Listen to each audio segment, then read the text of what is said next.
Iron sharpeneth iron, so a man sharpeneth the countenance of his friend. Iron sharpeneth iron, so a man sharpeneth the countenance of his friend. Release the Kraken! Oh yeah, baby. Here it comes. Oh yeah.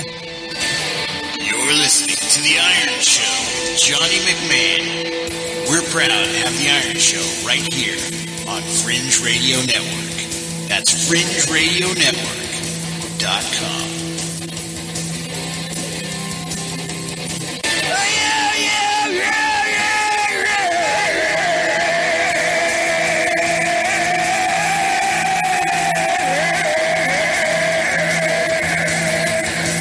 Welcome to Iron Show Live. Oh yeah, from the city of Portland, the city of roses, the city of riots, Antifa, Black Lives Matter, and all the other guys tearing the town apart. And we're just a few miles from the action here. Oh yeah, but hey, this is the Iron Show. And the Iron Show is kind of like the embodiment of Portland. Anyway, it's just, you know what I want to say? I just have to say, something. I have to say that it's so nice to be here with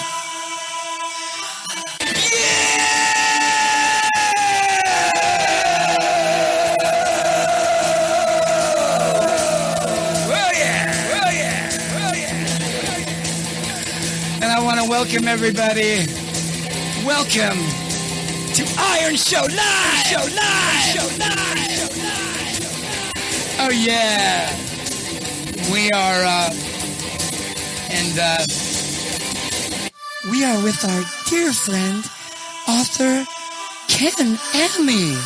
Hi Ken. Hi, wait a minute, hold on now. The Iron Show? I thought I was calling into the Cupcake Recipe Hour half hour. Right? Gebote de Schmier.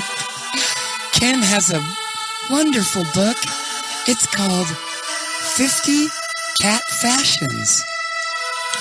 And I must tell you, Ken, this winter coat, this kitty winter coat on page 32 is just all the rage. Well, you got to be on the lookout for the update of that book, 51 Cat Fashions. 51.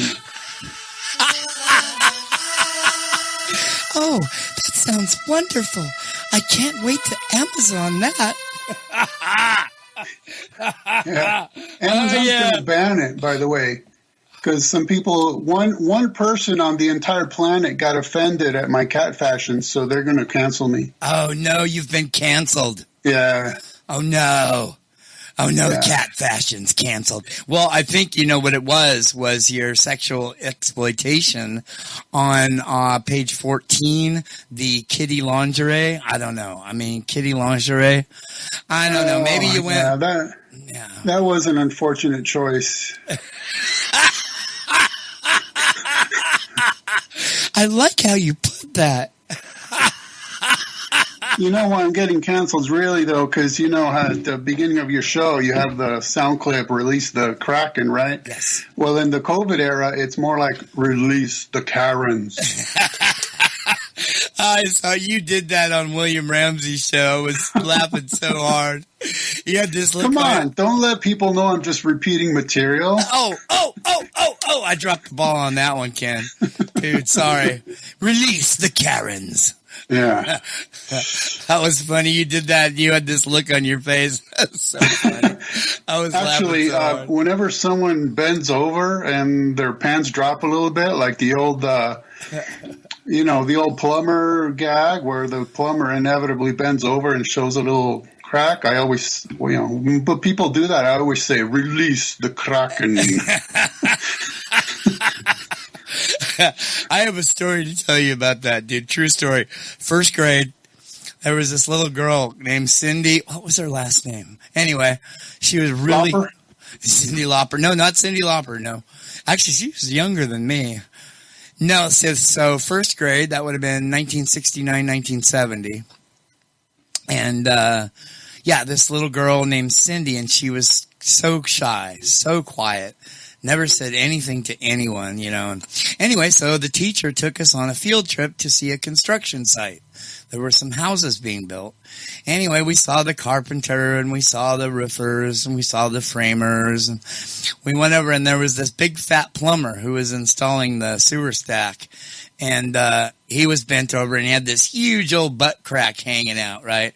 And the kids and the teacher were all standing behind him and we're kind of quietly giggling because we're scared of him, We don't want to, make him mad. He looks dangerous, right? And the teacher, she's trying not to laugh and she was like looking at us saying, don't say, And little Cindy walks up and she pulls this quarter out of her little pocket and she just drops it right in the slot, right in the butt crack. Dude, that guy jumps up. What the hell are you guys, man? You little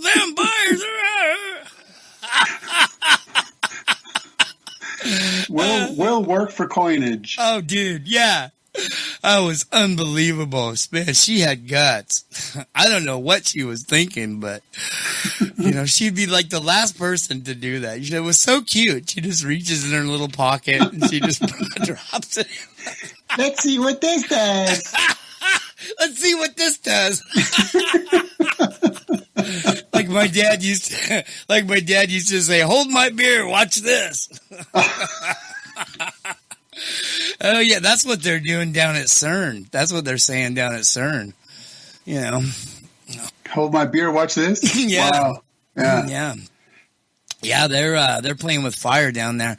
I don't know though. I mean, I'm pretty fairly scientifically educated. Science is a hobby of mine, and so then it's not really doing anything that dangerous. I mean, people, it's like all these modern day Nephilim walking around. People just blow everything out of proportion. They don't know what they're talking about, and that's why we got you on here. We're going to talk about a lot of things, but that's one of the things you do is you're like, there's no modern day Nephilim. And just now, before we were talking, you were I guess you were in a food fight over modern day Nephilim. And so that's what you do. I mean, you specialize in theology, study of the Bible. You're also an author of a great many books. I mean, you're kind of a prolific writer, and I also, at the same time, I think you care for, 23 orphans, like 16 family members, 4 dogs, 3 cats, and a hamster. So working, 2 jobs, and which is amazing. It's amazing, the accomplishments you've been able to achieve while taking care of a large family. I understand that because I'm a working man. I've got 2 jobs.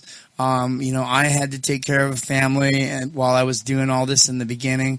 But now I'm old and my wife lives in another city. We're still happily married, but I think we're happily married because she hardly ever sees my sorry ass. Oh. But yeah, people ask, are you divorced? No. They don't get it. Well, it is what it is, She likes to live alone. She's like a mountain man. Only she's a little girl. And, she's, my wife's wonderful. Shout out. Your wife is like a mountain man who's like a little girl. Well, she's like a mountain and she is a little girl. Oh. So, I mean, she's a 58-year-old little girl, but she's still a little girl. Ah, okay. I'm glad you clarified that. That could have been incredibly uncomfortable. I would have been canceled for that, huh? Not in today's day and age, no. You'd be on the cutting edge of the next wave of what's trendy and hip and cool, and you better not only not oppose it, but you better throw parades in its honor.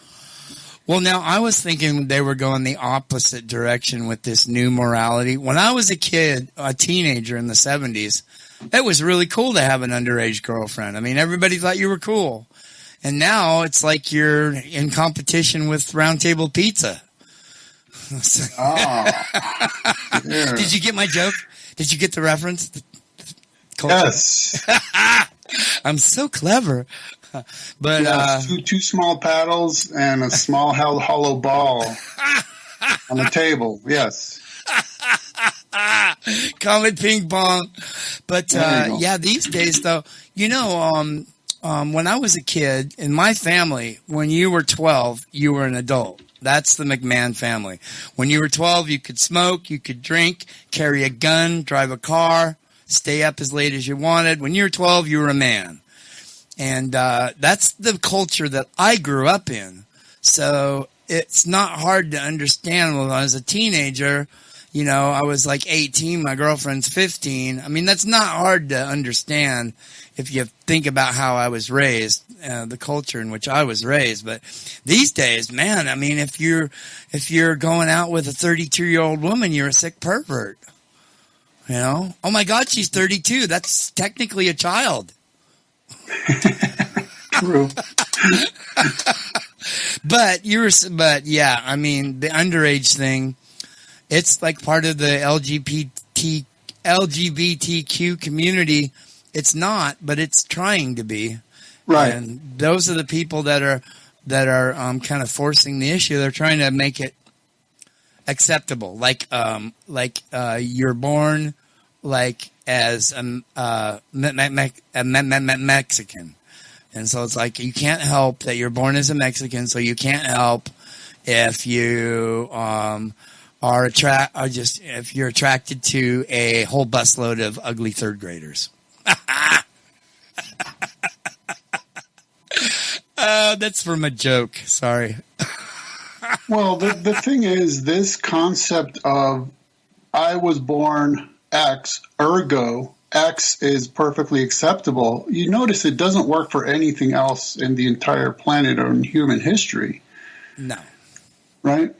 I mean, I was a natural born bedwetter. Therefore, when I wet my bed as an adult, you should celebrate me. Yeah, it doesn't work in any other field or any concept. It doesn't work at all anywhere else. That would be great because I wet the bed till I was 12, and when I was first, and then I didn't after that. And when I was first married, like the second night we were married, I peed the bed. Who knows why? But I just soaked my wife. It was I'm gonna go ahead and add that to the list of things I could have died without knowing. Oh, how is the list very long, or is it like a short list, or enormous, just like infinite? Oh, my dear, I have a really good friend of mine who's gay, and he tried to hit on me and talk me into it. And I said, you know, I need you to go get a piece of paper and start a list of things that will never, ever happen and put that right at the top. Well, I tell you what, I've been hit on by a couple of gay guys, and I take it as a compliment, of course.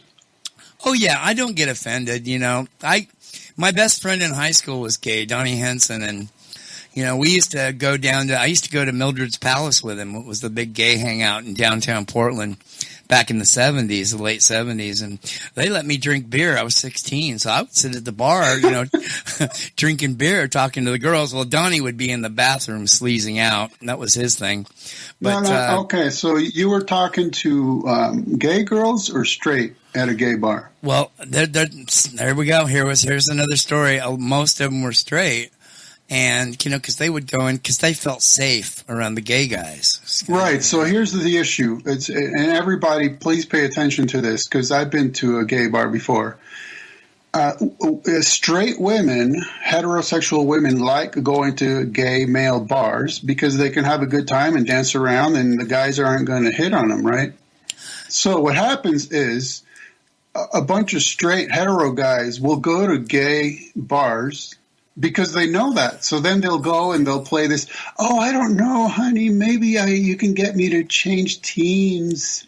And the whole entire gay bar is filled with heterosexual men.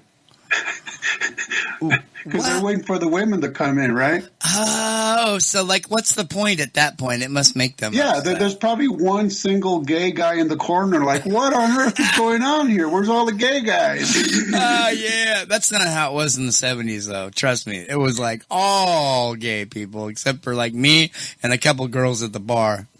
But this one girl, blonde, gorgeous. She was probably about 20, looked like she's about 19, 20.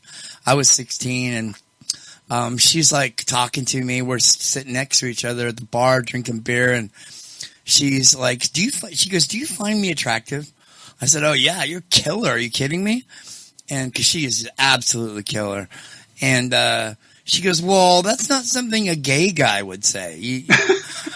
I said, well, I busted. I go, well, yeah, I'm not gay. I'm here with my best friend, Donnie. He's gay. She goes, oh, what, Donnie Henson? I said, yeah. She goes, where's Donnie? I goes, he's in the bathroom. She's like, oh, yeah, I know. Okay, I should have known that. She goes, so we were talking and talking. Finally, she goes, so are you doing anything tonight? I said, well, no, I mean, I'm not doing nothing. She goes, how about you come over to my place and we'll smoke a joint and see what happens? I'm like, oh, wow, okay, sure. So I go over to Donnie, finally comes out of the bathroom, right? And I'm going, he sits at the table back there, and I go to Donnie, I go, dude, I'm gonna go home with this chick. So could you get a ride home with Clay? Cause, he was gonna go home with Clay anyway.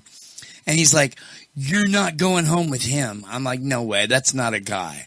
He goes, yeah, that's a guy. I said, no way, I'm not stupid. And anyway, me and Donnie got in this big fight. And finally, I went back to her, and I still couldn't believe it. I looked at her, really close, up and down. I was like, she goes, what are you doing? I go, I hear things. I said, I don't think I should probably go home with you, I guess. And she goes, Donnie told you I was a guy, didn't he? I was like, well, yeah. Are you a guy? She looks at me. She goes, what do you think? I'm like, I don't think you're a guy. She goes, well, let's go. And so I go back to Donnie's table, and they're all telling. Now we got more people telling me it's a guy. And finally, yeah. But to this day, I've regretted it because, I really missed out as a 16-year-old kid. Man, I really missed out on something. Yeah, something. But what was that thing? What was that thing? Yeah. That's one of the things Donnie told me. He goes, okay, go home with that pretty girl. And then what happens when she drops her pants and there's a big weenie hanging out? What are you going to do, Johnny? What are you going to do? I go, I'll probably run away screaming like a little girl. And he goes, yeah, and you'll be in Southeast Portland and you'll probably be mugged and beaten to death. Oh, my God. Okay. Anyway, we're here with Ken Ammi, author of many, many books. Why don't you list off as many as you can think of? Oh boy, is that what you want to do? Because we could be here for a while. Well, I just rip them off here, just to give. Yeah, contextually then, since you wanted to discuss Nephilim, the backstory is I thought I was going to write one book about Nephilim, so I titled "What Does the Bible Say About Giants and Nephilim?" A styled giantology and nephilology, and then I thought I was done. But then I thought, well, how about I write one called The Apocryphal Nephilim and Giants, about what the extra-biblical texts say. And then I thought, I'll write one titled the Scholarly Academic Nephilim and Giants, to see what the scholars and academics have to say about it.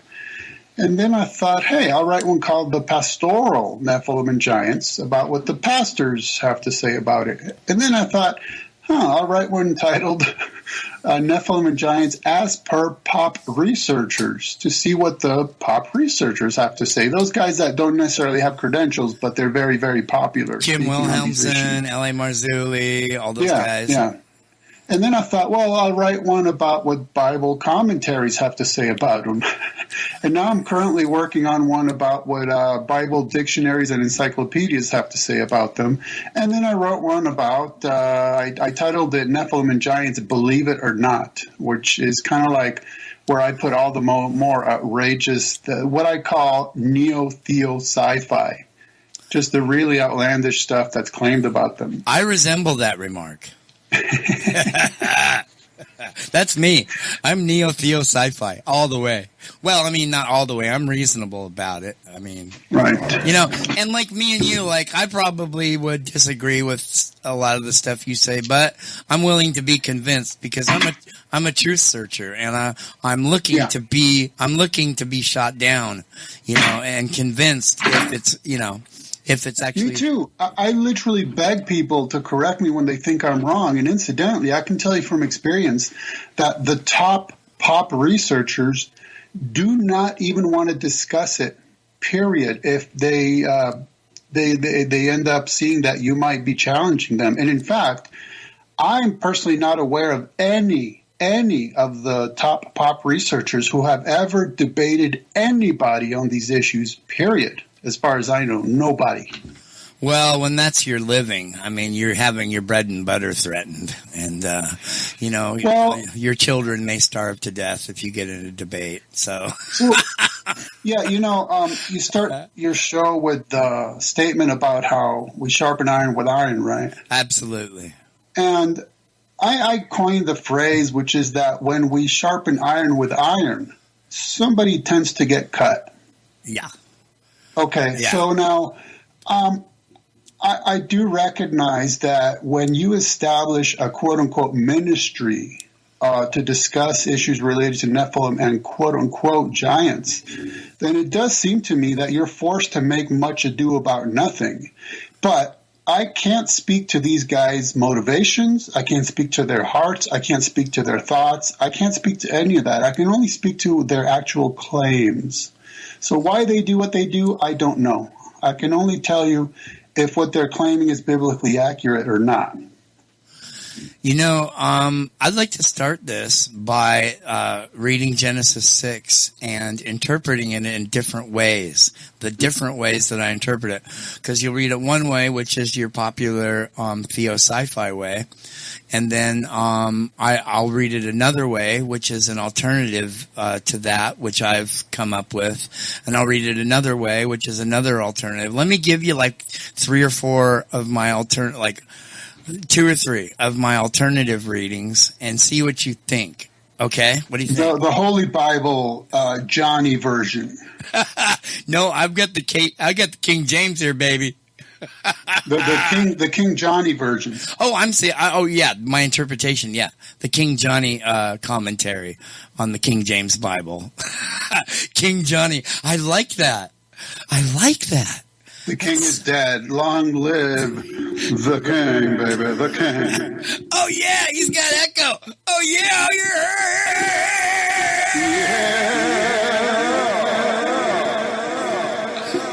Oh, I like you way too much more now.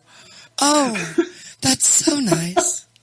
Oh, yeah, I love it. That's great. You're like Counselor Mark has all his gear, too. He's it's great. He does intros with me, and he hits those high notes when I go low, and it just sounds killer. It's like, whoa. You know that comedian Tim Hawkin, he does a lot of Christian comedy, and he's telling church worship leaders, you know what? I'm not one of the Bee Gees. I'm not Barry White. Just sing something mid-range that I can sing along with. Yeah. Those guys, man, they could hit some high notes. They sounded like Catholic schoolgirls, though. I mean, how did that even work? Staying alive. I remember. Okay, now here's another story. Matthew Miller, famous prophecy expert and Bible expert, translated his own version, the Matthew Miller Bible, from the Greek and Hebrew at age 12. Anyway, really one of the guys that I look to for, commentary, really. He's really a genius. Anyway, so like 10 years ago, we're on this show, and he's talking about Jesus coming back. And he goes, yes, in that Matthew Miller accent, yes, my friends, Jesus is coming back. And he's wearing a 3-piece suit. And I said, like John Travolta in Saturday Night Fever, and there's just this silence because he was really serious. And I go, like John Travolta in Saturday Night Fever? He's really this silence. And I thought he was going to give me a hard time like he usually does. And he goes, yes, Johnny, just like John Travolta in Saturday Night Fever. I said, I just watched a special on him. And he just bought a Boeing 707 and fixed it up. He's flying that. I go, so you may have to really be careful because John Travolta will also be coming in the clouds. and then everybody in the background, and there was like 5 people there, they all started singing Staying Alive. Staying alive, staying alive. That's a great song. Staying alive. Oh, yeah. Here we are on the Bee Gees, and we get back to the Bible. Here we go, Genesis 6. Are you ready for this? Go for it. Okay, Genesis 6 and 4.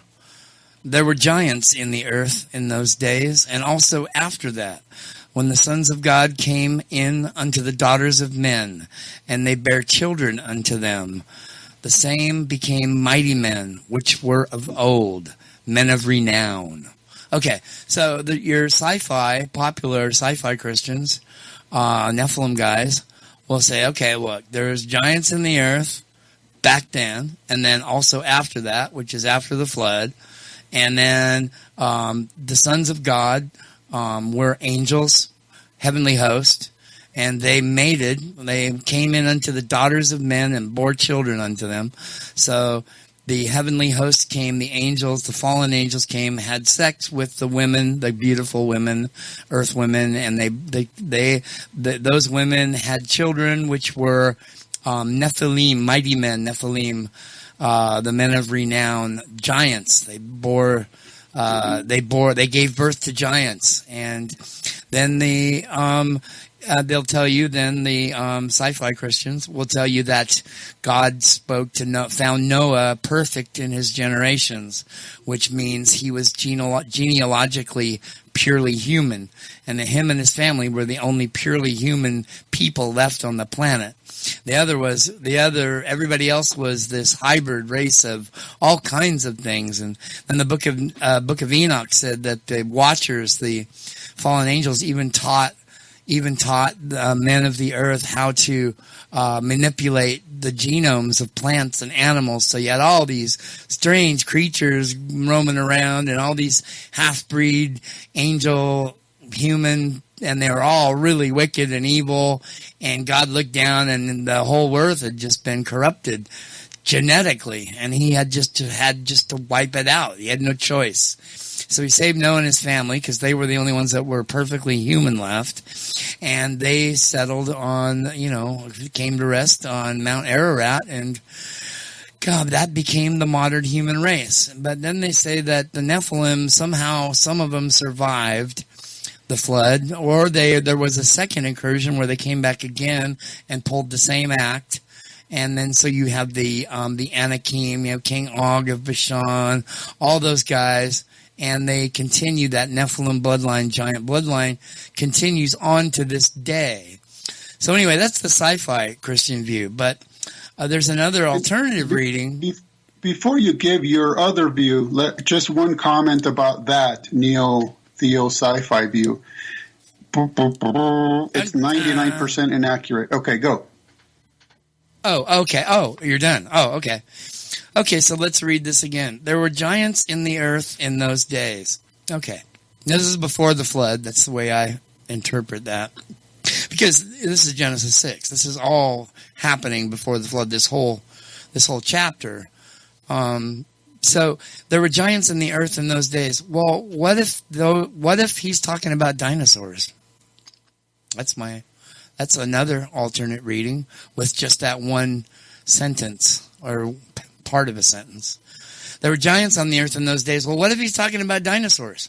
Because there were certainly dinosaurs walking around before the flood.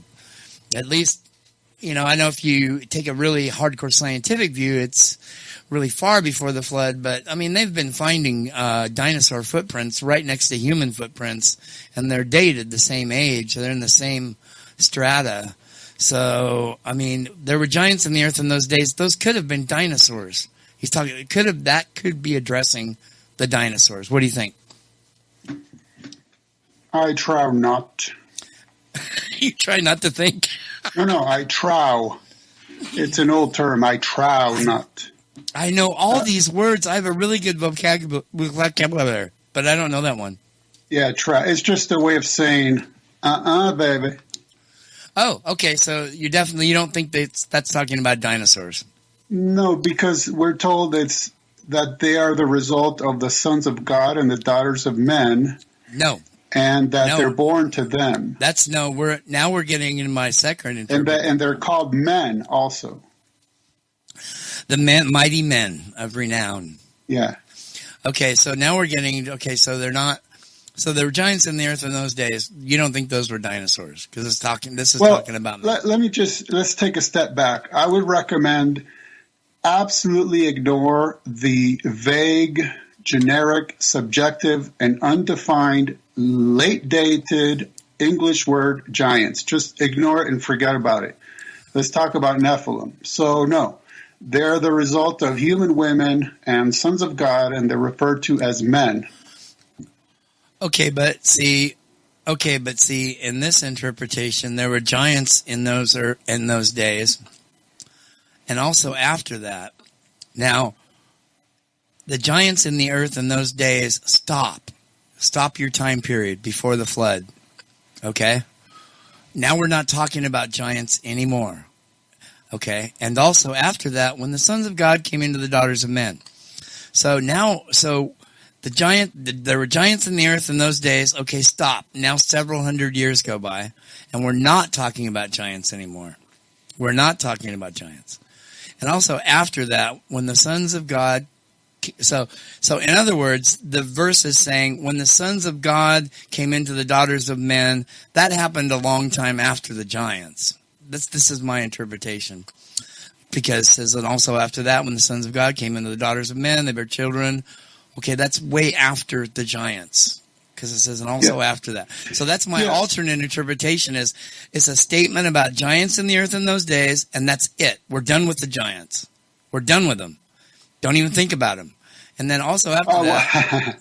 See? Okay, so you want me to comment on that just a little? Yeah. Okay, so I see what you're saying. Let's say, again, to me, the word giant is just useless. But, okay, so the X, the whatever, were in the earth in those days and also after that. No. Stop? No, stop. No, stop before. Stop right at days. There were giants in the earth in those days. In those days, okay.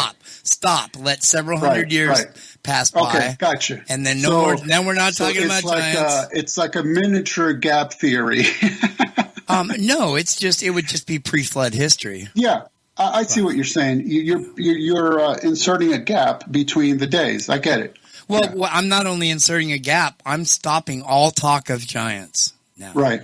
That's done. Okay. The giants are done. There were giants in the earth in those days. Stop. The giants are done. Several hundred years passes by now, and then it says after that, the sons of God came into the daughters of men. So two things. There's no way.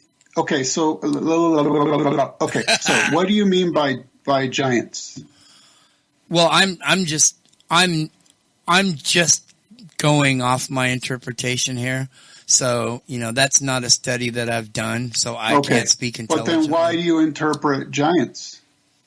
Just from the plain reading. I mean, honestly. But you see, the plain reading doesn't offer you any physical description whatsoever. So if by the term giant, you're imagining something that's unusually tall, then you're not going to get that from this text. I mean, it's just the plain reading of it. Honestly, I've never searched that word out. We could talk linguistically about that word. I could tell you all about it. But I'm saying you can't get that from the plain reading because there's no physical description. All you can know is there were giant something. That's why I think it might be dinosaurs. Well, no. You can't know that. If by giant you mean unusually tall, you can't get that from this text. Well, giant does mean big. Well, it means that in modern day English. That's its usage. So you're saying the King James interpretation that's the wrong word. Okay, I'll tell you what. Let me just do a little comment on the gap view you're proposing, and then we can talk about the linguistics. Oh, cool. Okay. So I think the issue would be that this would be an incredibly awkward way of writing a narrative when you begin it by talking about the sons of God mating with the daughters of men, and then you end up talking about the result of that mating, which would be, on your view, the mighty men who were all of old men of renown, right? Just from the plain reading. Yes. But in between, it would be incoherent that the writer says, oh, you know what, my narrative is about this, but I think I'll throw this in. I'm not going to say a single word about it ever again, so I'm not even sure why I'm throwing it in there. But hey, there were Nephilim in the earth in those days, whatever. Let's keep going with our narrative. See, that's a very, very awkward way of writing a narrative. It just but the Bible doesn't seem to work grammatically, right? I'm sorry, I walked all over you. Say that again. Okay, I started with saying, oh, I'm on the Iron Show? I thought I was on the Cupcake Hour half hour. You want me to... I like you so much. You are my kind of guy. That's great. I love that. There were giants on the earth in those days. Okay, it just happens to mention that, and that goes on to talk about something else. And right. You're saying that's a really... what you're saying is that there's a narrative about what happened with the sons of God and daughters of men. They found them attractive. They got married, and then it results in that they had offspring. But you're saying in between the right end to the style of, hey, by the way, I think I'll mention these Nephilim guys that were around those days, but I don't even know why, because I'm not going to ever tell you a single more word about them. So it's kind of just a detraction. Never mind. Let's go on with the narrative. That would be a very awkward grammatically and a very awkward way of writing a narrative. So it seems to me you have to put what we would call verse 4a into the narrative itself, and not sort of as sort of a side note that goes nowhere. Well, but I would argue with you that the Bible is famous for saying very little about one certain thing and then never talking about it again. Nimrod, for an example. I mean, the Bible does that. It will just mention one thing, and then you'll go do a search for it and read the commentaries, and they'll say there is only one single mention of this in the Bible, one obscure sentence. So then, what I would say is that before getting to the linguistics, is that the narrative is telling us roughly that when this happened, the sons of God came in, saw the daughters of men were attractive. They took them wives, and the Nephilim were in the earth in those days, and also after that, when the sons of God came into the daughters of men and they bore children to them. So as a complete thought, it seems like it's telling you what was the result of the sons of God and daughters of men getting married, is that the Nephilim were around when they did that, or AKA as a result of them having done that. No, the Nephilim weren't around when the giants were around, because it says, also after that. But, hold on. You can't say the Nephilim were around and then throw in the giants, because on your reading, that's the same thing. Nephilim and giants, on your view, are the same creature. Oh, so mighty men and giants, that's the same word in the Hebrew? Well, it's just that you said Nephilim and the giants as if there were two different groups. Right, exactly. That's what I'm doing. I'm making them two different things. The giants were giant people or dinosaurs, giant animals, and the Nephilim, the mighty men, that's a whole different thing. That's my... Oh, but you were inserting the word giant in the place of the word Nephilim. No, I wasn't. I was just saying that... Well, yeah, you were saying the giants were in the earth in those days, but the text says the Nephilim were in the earth in those days, so you're just swapping. Well, what's mighty men? What's mighty men then? What's that word in Hebrew? Giborim. So Nephilim and Gibborim, that's two different things? Oh, absolutely. So it is. It's two different things.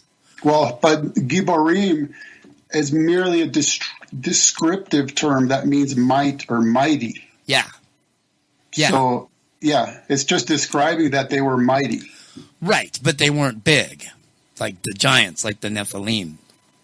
But we have no indications that Nephilim were big or what you call giants. We don't know really anything about Nephilim, because it says there were Nephilim in the earth in those days. Stop. A few hundred years go by. Now we're talking about something totally different. We're talking about the Gibborim. Well, then you made my point for me. If we're not told anything about Nephilim, you can't claim they were quote-unquote giants.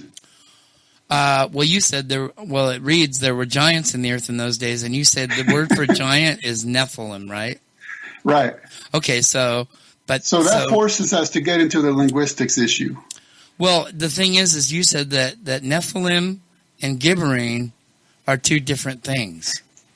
Which is what? They're different things in that one refers to a people group, and one is describing the people group as having been mighty.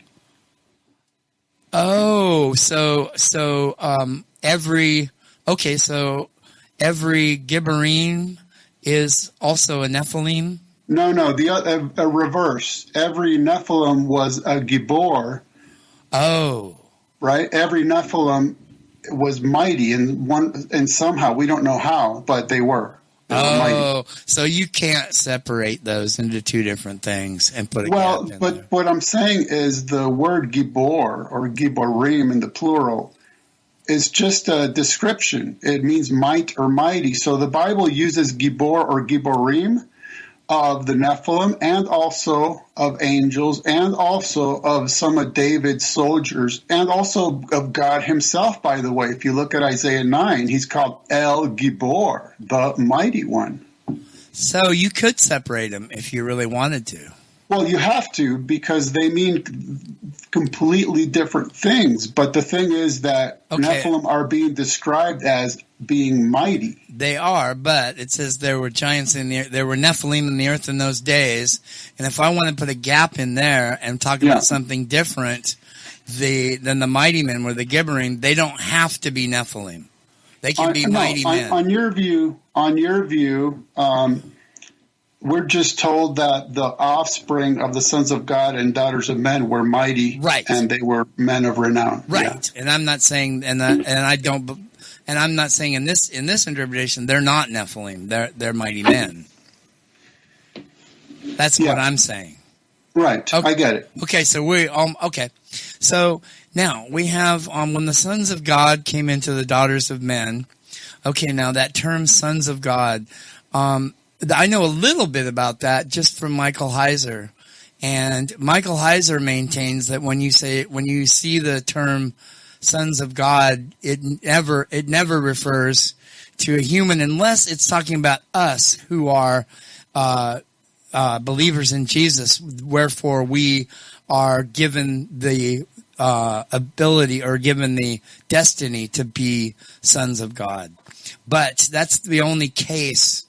That would be under the New Covenant. But in the Old Covenant, in the Old Testament, sons of God, according to Michael Heiser, always refers to heavenly host. So, as in any language, a word or a term or a phrase can have more than one meaning, and ultimately the context will define the term or word or phrase for you. In this case, there are also in any language, there might be more than one way of saying things, right? So in the Bible, sons of God could be B'nai Ha-Elohim, or it could be Ben Elim, just slightly different sounds. And there are times where God's chosen people, the Israelites, are called God's sons, but for me, the most direct route is Job 38:7, which tells us that the sons of God, at the very least, witnessed the creation of the earth. So there's no way that those are humans. And in Job, the sons of God came and showed up to God with Satan. Right. So they were heavenly hosts, fallen angels, whatever they were. So in the Old Testament, that's like according to Michael Heiser, when you read that, it's always that. It's always supernatural beings. It's not human beings. So I published a book titled On the Genesis 6 Affairs, Sons of God, Angels or Not. And it's really a historical book in that I survey every known comment written about this text from BC days up until like the 500s AD, almost an entire millennia. And I can assure you that the original, the traditional, and the majority view is what's called the angel view. And that's amongst the earliest Jews and Christians alike. And by the way, when Jews and Christians agree on anything, we should pay attention. So you would agree with the sci-fi Christians on that matter? Yes, in fact, I'm glad you said it like that because, okay, just a little backstory before we get into the linguistics of the giant, which we've been putting off for like 20 minutes already. No, we're going good here. Okay, so what happened in my case is I somehow ran into the issue of Nephilim. And, well, what do I know? So I started watching videos and reading articles by the top pop researchers because they're so ubiquitous online that you're going to run across them. And I was kind of going along with what they were saying, and it was fascinating and exciting and interesting, and it is. And then I noticed one single comment to a YouTube video where the guy was saying, yeah, I used to go along with these guys' talk, but then I researched it for myself and it doesn't pan out biblically. And I thought, whoa, okay, I got to take the time to look at this myself. So after I did my research personally, I found that I ended up in the middle. And I'm saying the middle because we humans, no matter what the issue is, we tend to function in extremes, right? Oh, yeah. So the one extreme in this case would be the people who deny there's anything paranormal about the Genesis 6 affair, as I call it. And the other extreme is the neo-theo sci-fi. With that, they're just off the wall completely, teaching a lot of unbiblical stuff, right? And I found I ended up in the middle, and I didn't mean to do that. It's just the way it worked out. And so what's interesting nowadays, I get it from both sides. I get both of them arguing against me, so I'm playing monkey in the middle. So just to give you my view very quickly, it's that, yes, I do take the angel view, but I deny post-flood Nephilim. So then the one extreme disagrees with me on the angel view, and the other extreme disagrees with me on the post-flood Nephilim issue. So it's kind of interesting where I ended up. So then according to your research, we're looking at right here in Genesis 6, when it says sons of God, we are looking at angels. Yes. Okay, so, and they came into the daughters of men and bore children. So the angels did. Yes. Wow. You're shocking. You just shocked me. I feel like Baby got back. Oh, yeah. Okay, we're not going to go there because I always get in trouble. I go too far. In my old age, I've learned to stop. So okay, but anyway. I will tell you in my book in my book titled "What Does the Bible Say About Angels?" I do get pretty explicit about how all that could have happened.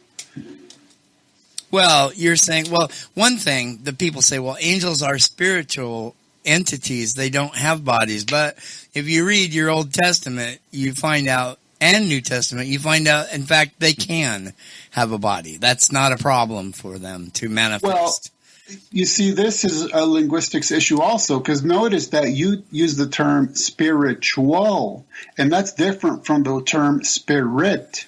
Yes. So, for instance, human beings can be spiritual, but we have bodies, and yet we are also spirit, but an embodied spirit. So these creatures, the sons of God, they could well be human beings with like superpowers. Well, I wouldn't say that. Oh. I would say that every single time the Bible actually describes an angel, it describes them looking exactly like human males. Yeah.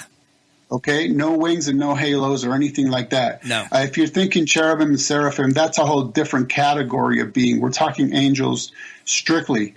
And also in the Psalms, we're told that we were made a little lower than the angels. And so, in my view, that means that we should not throw out all the biblical description of angels looking like human males and invent something the Bible never says, which is like, oh, they take on human bodies or they shapeshift or morph. There's nothing like that. Oh, there is. So in other words, what I'm saying is that angels are as physical as Jesus is post-resurrection, meaning he's physical enough to be touched, he can eat, but also he can appear or be visible or invisible. He can walk through a closed door. See, they have different capabilities that we don't, but they have a flesh of their own, naturally, ontologically.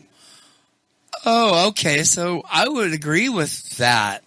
Well, I guess I was thinking differently. I was thinking their natural state is a spirit being. No, there's no indication of that. And that comes from essentially you have 3, maybe if you stretch it 4 verses where people will argue angels are spirit.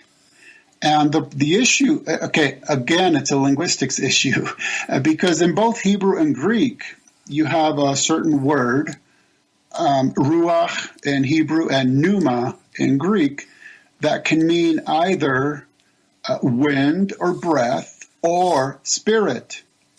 So again, we're at the point where context rules.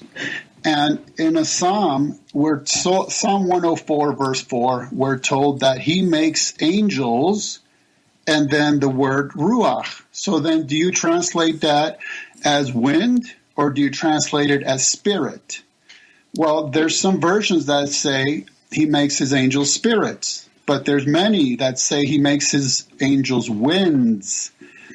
But this isn't like we'll count up the versions and see which one's the majority. The thing is that the context of the psalm is correlating things to natural phenomena, so that when you get to verse 4, you're forced by the context to translate that as winds. You have to, because it's in keeping with the whole context of the whole psalm.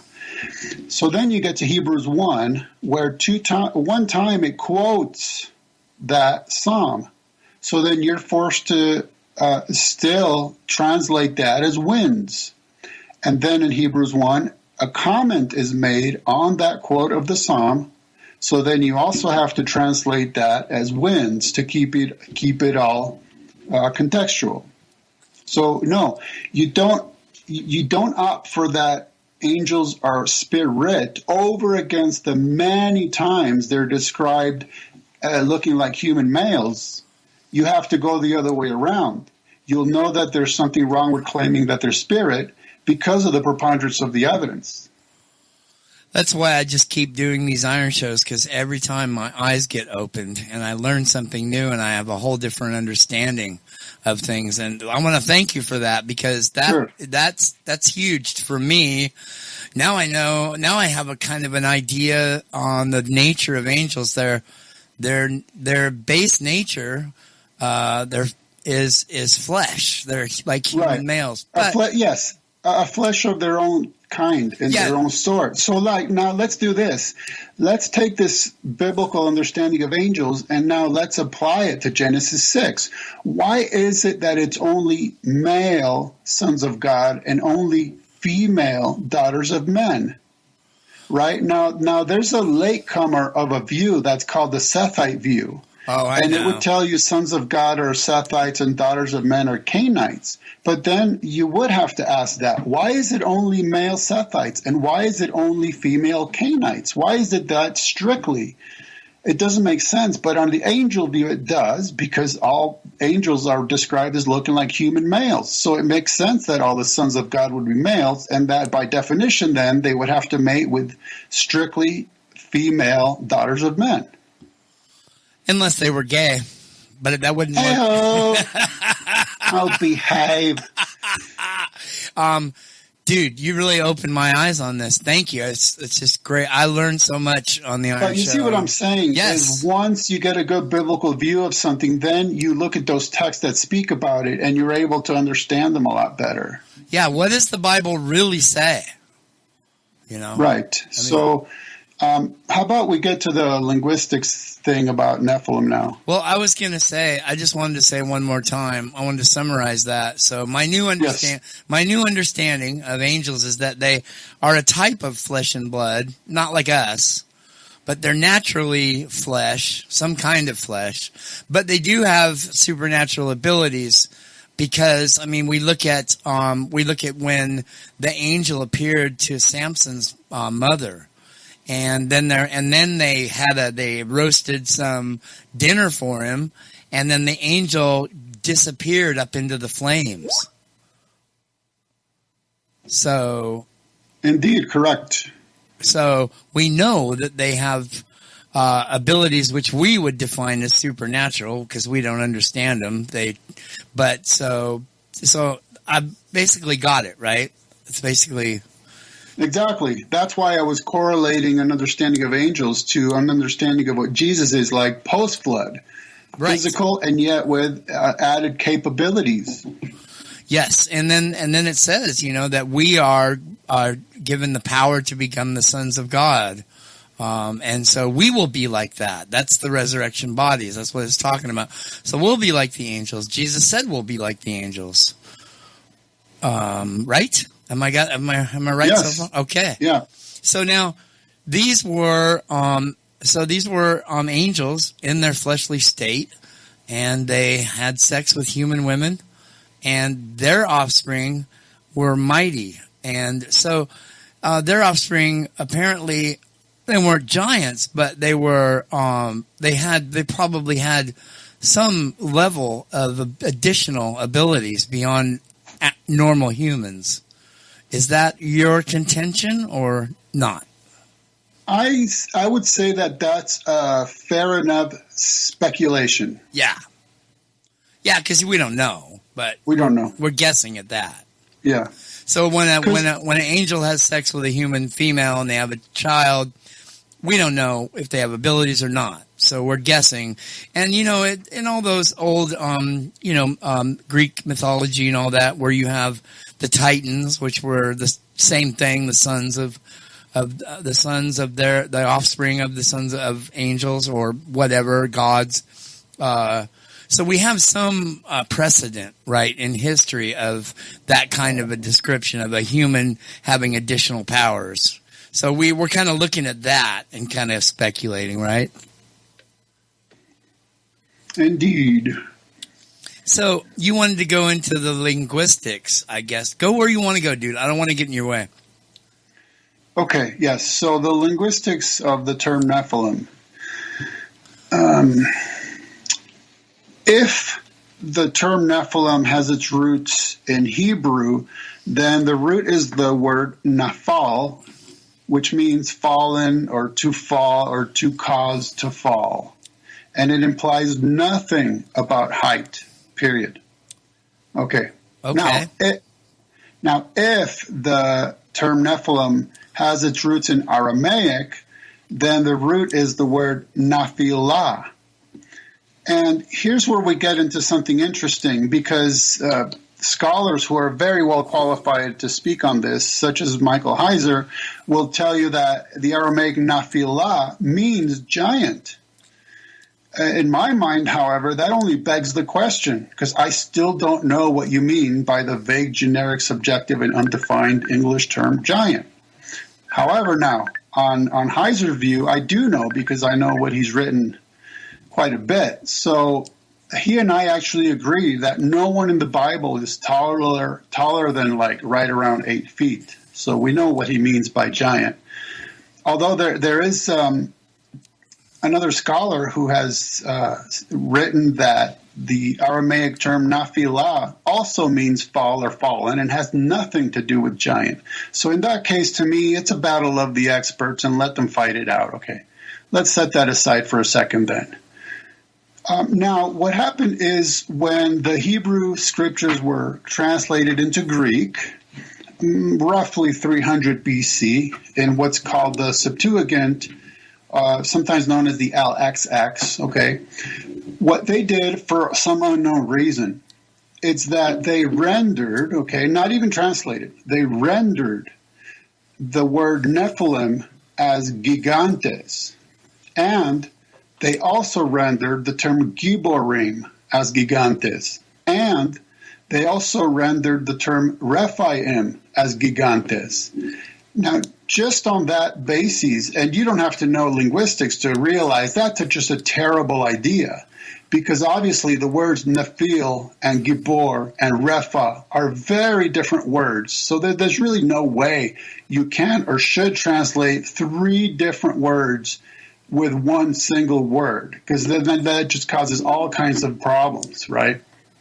So now, obviously, well, let me say this first. So gigantes literally means earth-born, and also implies nothing about height whatsoever.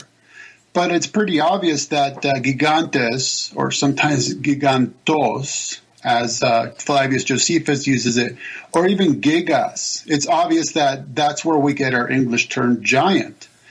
So yes, eventually down the line, as will happen with language, that word comes to imply something about unusual height, even though if it's completely generic, we don't know if it's an inch taller or a foot or an entire body length.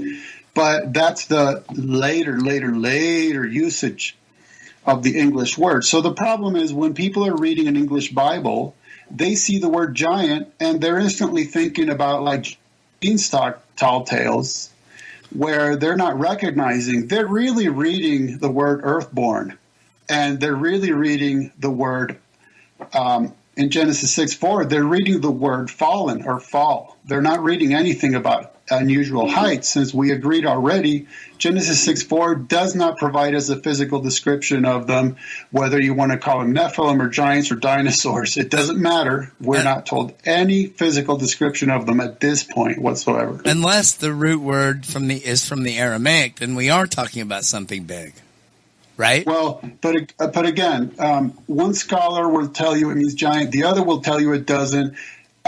If it means giant, we still then have to ask, what does giant mean? Right. And in the case of the one who does claim it's giant, he's saying that it's 8 feet or less.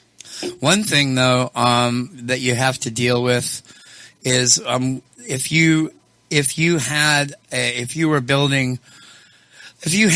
like a little pieces of wood with all the accounts from all over the world about giants and giant skeletons being found 12, 16, 18 feet tall. If you stacked them up, you would have a virtual mountain of accounts of finding giant skeletons or seeing giant people.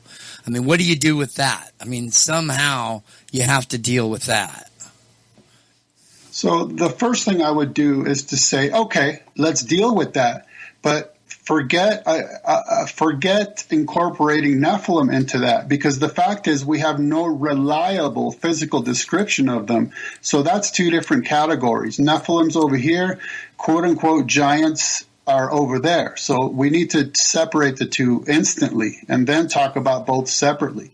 Okay. Yeah, that makes sense. That's reasonable. But let me create a potential problem for myself, because we have been looking at one of the two verses in the Bible that talks about Nephilim. We should look at the other one, right? Yeah. So what happens here is in they're mentioned again in Numbers 13:33. Okay, now, not only is this a post-flood text, right, but it does describe them as being very, very tall. So then there goes my view that there's no such thing as post-flood Nephilim and that we have no physical description of them. But remember... Wait, stop. Yeah. But if there's giant people post-flood, it doesn't mean that they're the offspring of angels. It just means they're big, right? I would say first, yes, exactly. And second of all, drop that term giant. It's just so unhelpful. What are you going to say, big people? Well, but think about this for a second. Okay, the term big is subjective. The term tall is subjective. The term great stature is subjective. All of it is purely subjective. So since if you use a subjective term, you're going to have to define what you mean, then forget the term and actually say what you mean, right? So, for example, the Hebrew males of biblical days averaged 5 feet or 5'3", meaning, of course, women would average less. So to them, somebody who was 6 foot, much less 6'5" or 7 feet, would definitely be quote unquote tall, quote unquote of great stature, a quote unquote giant. Yeah, absolutely. But to us, that wouldn't be very impressive. Except for all the skeletons there's so many accounts. I mean, there's so many you have to deal with that. So they could have been very big. They could have been 12 footers. It's possible. Yeah. Let's get to that in a second. Let's look at Numbers 13:33, all right? Because most people would say that this debunks my own view. Because that verse states, and there we saw the Nephilim, the sons of Anak who come from the Nephilim, and we seemed to ourselves like grasshoppers, and so we seemed to them. Now, if you are of the sort that disregards hermeneutics and exegesis, meaning you're not going to bother interacting with the narrative of the text, you're just going to pick up one single uncontextual verse and you're going to run with it. And by the way, that's what all the top pop researchers are doing. In fact, that's what Michael Heiser does, and he's extremely qualified. So the issue is not just, hey, it's printed in the Bible, therefore it must be true. I absolutely reject that view, because what's printed in the Bible also are statements that Satan made. Yeah. And I believe he made them, but I don't believe the statements in and of themselves, because he's the father of lies. Right? Oh, yeah. You see what I'm getting at? Yeah, that's why I make people angry when I say, the Bible's full of lies. Yeah. It depends on who's saying them.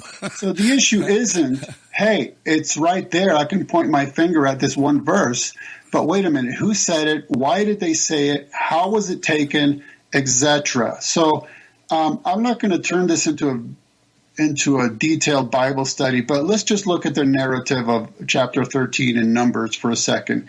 This is when the Exodus ends up at the border of the land of Canaan, which was later called Israel, and they sent spies into the land, right? Yep. 12 of them. Yep. So then after 40 days, they come back to the congregation and they report on what they found, right? So first they say, hey, check out this fruit. Isn't this fruit awesome? It's a land flowing with milk and honey, right? It's a good report of the land. And then they say the people who dwell in the land are strong, and cities are fortified and very large. And they say, we saw the descendants of Anak there, the Amalekites, Hittites, Jebusites, Amorites, Canaanites, and they specify where all those people group live, right? Yeah. But then it says, but Caleb quieted the people before Moses, saying, let us go up at once and occupy it, for we are able to overcome it, which is interesting. So they say that we can take these guys down. Well, yeah, Caleb, and then we find out that Joshua sides with him. That's what they're saying. Right. But this seems to have come about because the report said the people of the land are strong and the cities are fortified and very large. So contextual, the historical and cultural context is that these are itinerant wilderness tent dwellers.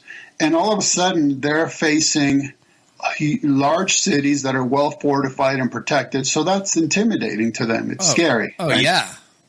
So this is why Caleb quieted the people and basically says, get her done, right? Oh, I see. Yeah.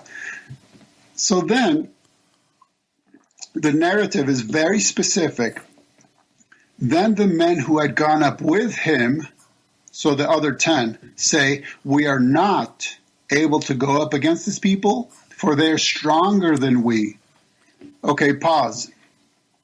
Instantly, these guys are showing themselves to be unfaithful and disloyal because God commanded them to take the land, but now they're dissuading the people from doing so. So that's suspect right there. And they're arguing with Joshua and Caleb.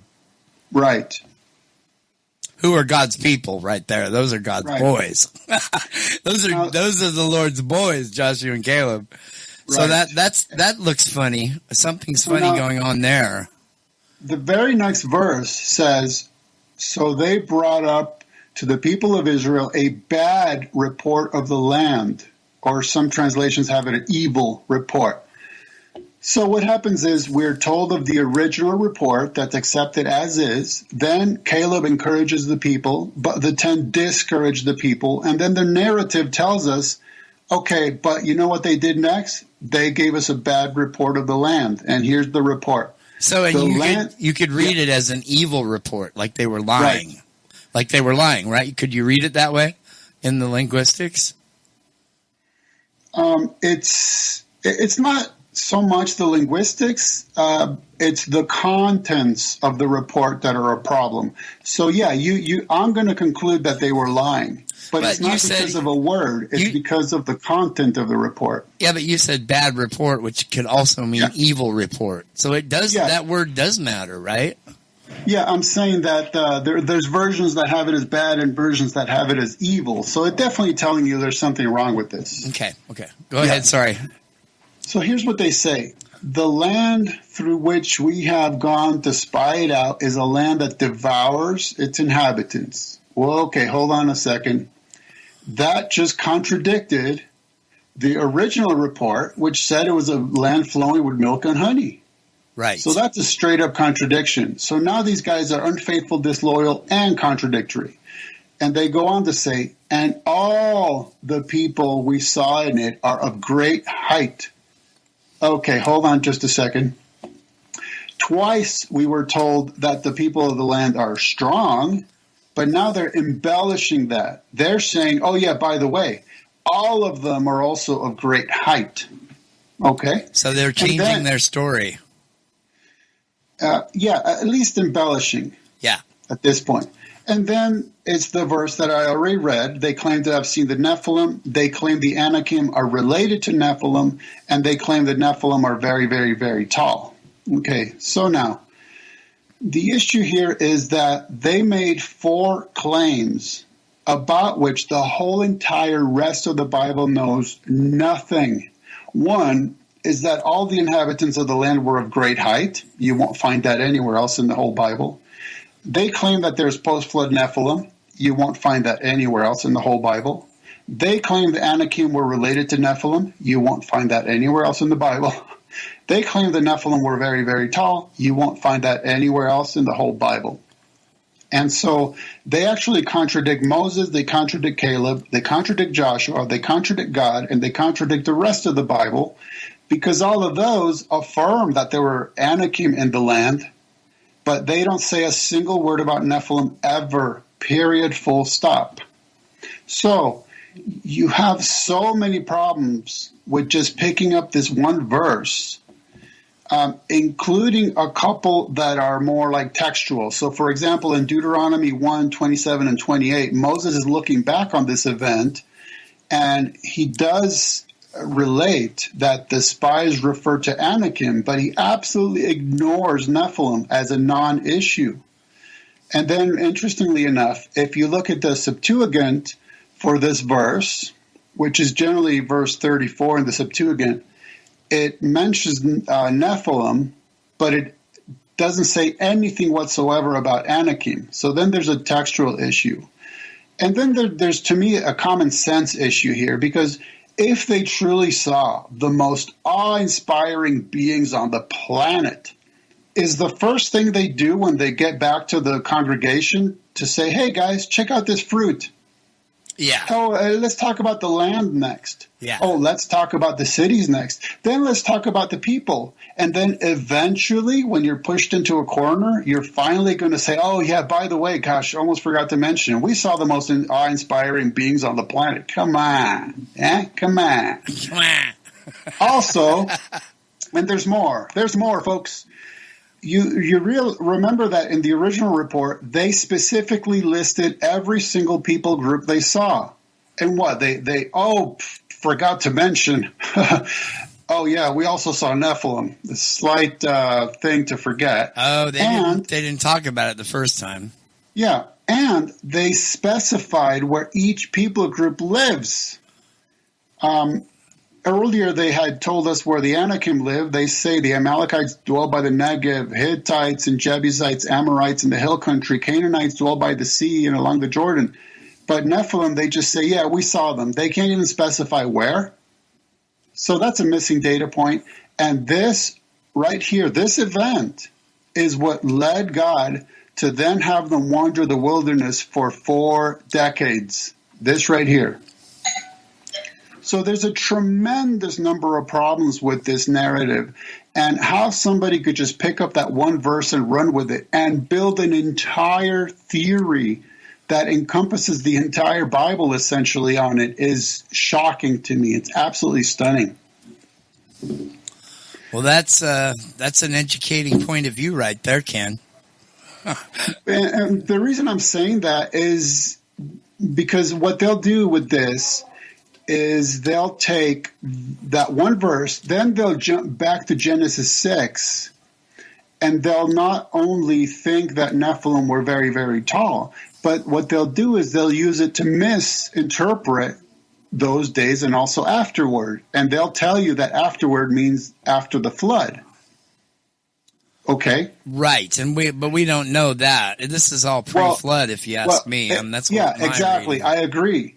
So the problem is you can't just pick up that one verse and use it to misinterpret Genesis 6:4, because incidentally, and now I'm going to just give you the plain reading, Nephilim were in those days and also after that.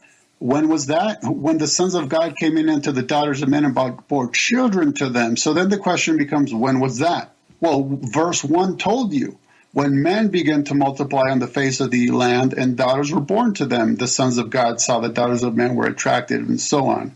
So then the question becomes, when was that?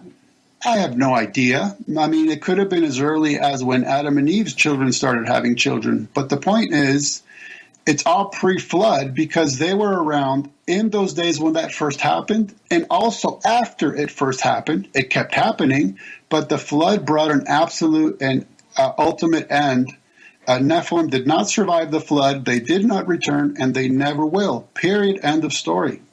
Well, that's the last thing you said is kind of a leap of it's kind of a leap. Well, okay, hold on. Then let's look at it this way. 8 people survived some animals. So I hope we can agree that they didn't survive. Oh no, I agree that. I agree with that. But when you said, so then the claim would be that they returned, which is something about which the Bible states nothing whatsoever. No, it doesn't. So you're going to have to invent a story about how that happened. So how did it happen? No, you misunderstand. I agree with the very last thing you said, and they never will. Ah, yes. Sorry. Yeah, that was what I disagreed. I think your presentation sounds very reasonable. I mean, I'm fairly convinced. You know, I mean, it was a very good presentation.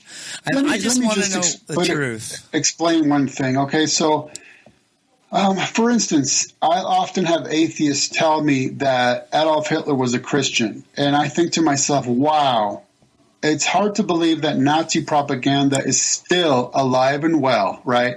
So, in this case, when the top researchers, and even some qualified scholarly ones, just pick up Numbers 13:33 and run with it, I think the same thing. I can't believe that these spies' propaganda is still alive and well, to the point that the most well-known guys in the field of study of nephilology and giantology are literally building an entire theory on one verse. The theory that there's post-flood Nephilim, that they're related to Anakim, and that they're very, very tall, is all based on one single verse, and it happens to be one of the most problematic verses in the entire Bible. Okay, but is that true? Is that the only verse that they can lean on? I mean, because you got Og of Bashan. Right. Here's what happens then. When they realize that there are no other references to Nephilim, what they'll do is claim that Rephaim is just an AKA for Nephilim, which is absolutely unfounded. There's no way to argue that without inventing neo-theo sci-fi tall tales. It just that's absolutely incoherent biblically. They mean two different things. It's not just that the words mean different things. Nephilim are strictly pre-flood hybrid. Rephaim are strictly post-flood humans. And King Og of Bashan and Goliath are both Repha. They're Rephaim. They're not Nephil. They're not Nephilim. Yes, a guest that I'm going to have on, I can't say his name. Oh, Dr. Judd Burton. He really believes that Repha, that's really means king. Okay, let's talk, because that's another linguistics issue. So the thing is that the root word Repha is notoriously complicated because it can mean everything from healing to death, and then it's used of a people group. So that's part of what makes it confusing. So there is a people group that's called Rephaim, and then there's subgroups. For example, the Anakim were a subgroup of Rephaim. So kind of like we might say nation, clan, tribe, right? Kind of like that family, you kind of break it down. Right. So there is a people group called Rephaim, but what happens in the ancient Near East literature, such as the Ugaritic literature, is that when a king or a hero died, they were called kings or heroes. But after they had been dead for a long time, then they were called Repha. And that's where you get this concept of Repha as meaning dead. Oh. And also in the Ugaritic type literature, there's rituals where you could summon these anciently dead kings and heroes. So you could summon the Rephaim. Now, what ends up happening is that there's people who will consult this ancient pagan literature, and it's not just that they use it to help us interpret the Bible more accurately, but they actually make the mistake of incorporating that pagan theology into biblical theology. So all of a sudden, they're going to claim that the Bible's telling us that people had the ability to actually summon Rephaim from the dead, which is something that we're never told. Except for the Witch of Endor, yes, that was in the back of my mind right now. So the interesting thing about her is not only that that text doesn't deal with Rephaim. No. And also there's something very strange, because when Saul has her summon Samuel, she yells out when she sees him, right? Oh, yeah, she's scared to death. She's never actually done it before. Well, see, to me, that's the question. Why did she yell out? And maybe it's because this time it was for real, yo. Yeah. Or who knows why. That's the way I get it. She didn't actually do that in real life. Yeah. And then all of a sudden, whoa, it happened. I think God probably made him appear. I would think that was a one-time, extremely specific event that God allowed. Yep. But you see how it's problematic to just be generic and water things down and say, because the root word Repha can refer to the dead, ergo, Rephaim are the living dead, or whatever you want to call it. You can't let people just jump to these conclusions so fast. Right, and there are quite a few examples of very specific one-time things that happened at that time, but you can't go back and say, well, that happened again a bunch of times. Let's talk about Samson being a born Nazarite. He was the only natural-born Nazarite that ever existed. If you don't mind, I kind of want to continue along the line of discussing unusual height in the Bible. Because honestly, biblically, unusual height is a non-issue. It's just, you really have to force it to be telling you anything as if it's a big deal, because it's not. For one, we're only told of 2 specific heights in the entire Bible. 2, period. Okay, that's it. What are they? One of them is an Egyptian man who is 7'5". Big guy. Yeah. And? Yeah, absolutely. And the other? The other is Goliath. Now, there's an interesting issue with Goliath in that there's discrepancies amongst the manuscripts. So the earliest manuscripts, such as the Septuagint and also the Dead Sea Scrolls, and then based on comments by the ancient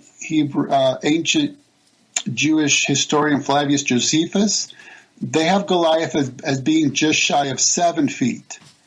And then the much, much later family of manuscripts known as the Masoretic text, it has him being just shy of 10 feet. So if you want to go by the earliest and the majority view, then he was just shy of 7 feet. So that's not, but that's still awfully big compared to David. Especially for them, yeah, especially for ancient Hebrew males. But then again, the point of the mention of Goliath wasn't his height exclusively. It was that he was a successful warrior. Yeah. Yeah. Yeah, he was a super soldier. Now, if you notice, I pointed out there's only 2 specific heights mentioned in the Bible, and one of them is not, by the way, King Og of Bashan. We're never told how tall he is. No, we're just told about his bed. Right. And, one thing to point out about Og, right, OG, he was the OG, the original gangster. Hey, we have to pause for a second while I capture the sound of me opening my dragon fruit Red Bull. Oh yeah, baby. So I've been drinking some green tea mixed with kombucha. I used to make my own kombucha back in the 80s when nobody knew what it was. It was really good. Not like the sour stuff you get in the stores. It would be. I'm brewing my own also. Does it taste a lot better than the store brand? I have not tried the store brand, but I'll tell you this much. I used to try to drink it straight. Yeah. And it's so harsh because it's so vinegary. So now I just mix it with some natural sweetener and green tea, and it's delightful. Well, when I made it on my own, it was delicious straight. What I would do is I would make black tea, and I'd have plenty of sugar. It was sweet tea. Right. And then I'd float that pancake on top for a few. I can't remember how long I did it until it was bubbling. Yeah. And I would drink it, and it tasted just like Martinelli's sparkling cider. Drinking it straight. Yeah. It didn't have that vinegary taste. It was, it's good. But, it has this acid in it, which, the pancake, the culture on the kombucha, normally what that would happen is that thing would sit there and ferment if that thing wasn't on there. But this pancake culture emits this acid that goes down into the brew, and that keeps it from fermenting. So it does something completely different. It develops this instead of alcohol, it has this kombucha acid in it, and that acid can actually regenerate your skin cells. It can actually make you younger if you drink a lot of it all the time. It can literally rejuvenate your flesh. It's pretty trippy stuff, man. I should be doing that. I'm getting old. Man, I'm just about ready. I got a senior discount at Walgreens a few years ago. That was bad. You know what? I just bought myself a kombucha starter kit, and that's it. Once you start, you can keep it going eternally. Are you making it out of black tea and sugar? Yes. Oh, it's going to be good green then. Tea. It's really any caffeinated tea you can use for whatever reason. Yeah. I don't know if green tea – I like green tea, but, it's kind of harsh. I don't know how that would work. But I've been using Earl Grey. Oh, Earl Grey. You like the bergamot flavor. Yeah. So I'll use whatever I have handy, usually Earl Grey or else green tea, or I'll mix them together. I'm from Portland, so I drink Stash tea because that's a Portland thing. And the Stash Premium Green, oh, man, dude, that's like, wow, that's harsh, but it's good. It's good. Have you ever had it? Stash Premium Green? It sounds very familiar, but maybe not in a long time. Try it. Find Stash Premium Green and try that. That's real, like Japanese style green tea. It's like, wow. I love that stuff. It's brutal though. I mean, you gotta like green tea. But anyway, so back to we're pushing 2 hours. We got about 20 minutes till we hit 2 hours. We usually don't like to push it past 2 hours, but we can keep going as long as you want. Say what you need to say. I've learned a lot, and really your presentation has educated me, opened my eyes on a lot of issues. As a truth seeker, that's really valuable to me, because I want to know on these matters, what does the Bible really say? Right. You know? Right. That's the key. And see, what happened with me is one day I thought to myself, well, there's God, okay, and then there's earth dwellers, but there's whole in-between realm, the paranormal realm. So I wanted to know what the Bible itself stated about all of the inhabitants of that paranormal realm. So I looked all of them up in the Bible, and I read all of it, and then I let it stew in my mind, right, until the puzzle pieces started coming together. And that forced me to systematize everything. So it wasn't like I could have an angelology that was detached from my nephelology or detached from my demonology. It forced me to put it all together. And it took a few years, but I'm glad I did it that way, because in the end, it ended up making a lot more sense. Well, that's the only way you can get to the truth, is to really get everything and look at it. Incidentally, that's why I write so many books, because once my head is absolutely stuffed with information, I have to get it out somehow. So when I'm writing books, it's so cathartic. It's like, okay, woof, there it goes. And also because as I write, I'm forced to make more sense of it and be more analytical, so that it forces me to explain everything. And as I'm sure you know, there's no better way to teach. There's no better way to learn something than to teach it. So as I'm writing, it's forcing me to make sure that I'm making sense and putting things together accurately. Yeah, Chris White is famous for saying that. Chris White, fringe radio, alternative Christian radio legend. You know about Chris White. Oh, yes. So he has said that many times, and that's the best way to learn is to teach it, because you're forced to make sure that you've got all the information right if you're going to teach somebody else it. You know, unless you're flaky, then you're. Well, yeah. In fact, since Chris is so well known for his accurate debunking, I reached out to him just a week or two ago, hoping he'll want to discuss Nephilim-related issues, but I guess I'm waiting to hear back. Oh, I could try to reach him for you. I know. Please do so. Other ways to get up. Me and Chris go way back. I've hung out with him in person. Nice. Yeah, I hung out with him for about 3 days. It was about 10 years ago, but I still talk to him. He's on the network, so yeah, I'll try to get a hold of him for you. See what happens. I know that here lately he has gone into stealth mode. So he is, the vaccinations and all that. And he has, he really thinks that, they're coming to get us, kind of. Did you hear I should give you a link. He was on the network. He's on the network. One of his shows a couple months ago, he explained how to go into stealth mode. And, it was during, the criminal takeover of of the world. And so anyway, I hope I can get a hold of him. When's the last time I talked to him? Must have been like a month ago, I think. So anyway, Chris White on the Fringe Radio Network, you'll see him on the main feed. It always starts titled with Chris White. He is one of my heroes. He started before me. I started it 12 years ago, but he started like 15 years ago. So I was listening to him before I started. He was one of the guys that were in my iPod. Bruce Collins, Chris White, Dr. Future, L.A.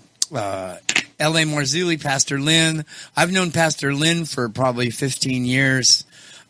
before he ever even started this. L.A. Marzulli, I call him Pastor Lynn. You want to talk about, you were talking about Jim Williamson, and he's kind of wacky, but you were defending him too. You started out to defend him going, that guy's got a heart of gold. I'm telling you. Jim Williamson, he's got a heart of gold. Wonderful. God, what a wonderful guy. Pastor Lynn also has a heart of gold. I know him personally. I've known him for, forever. And man, he really is, if he's wrong on all his stuff, that's a completely separate issue from his heart. I mean, nobody knows a man's heart, but I know him personally. Let me He's tell you a a little story really about great. Marzulli. Really? Okay. Yeah. So I think he's very wrong on very many issues. But like you said, that's one thing. I'll tell you the story I wanted to tell you is that I watched one of his lectures, and to me there was a huge missing data point that kind of discredited what he was claiming, right? So I wrote an article on my website called like an open note about this lecture that L.A. Marzulli presented, and he ended up reaching out to me saying, you said I had a missing data point, but it's actually in one of my books. So the issue was, well, it wasn't in the lecture I watched, but he claimed it was in one of his books. So he was kind enough to just send me his book as a gift, just so I could see that, okay, he actually did include this certain data point in there.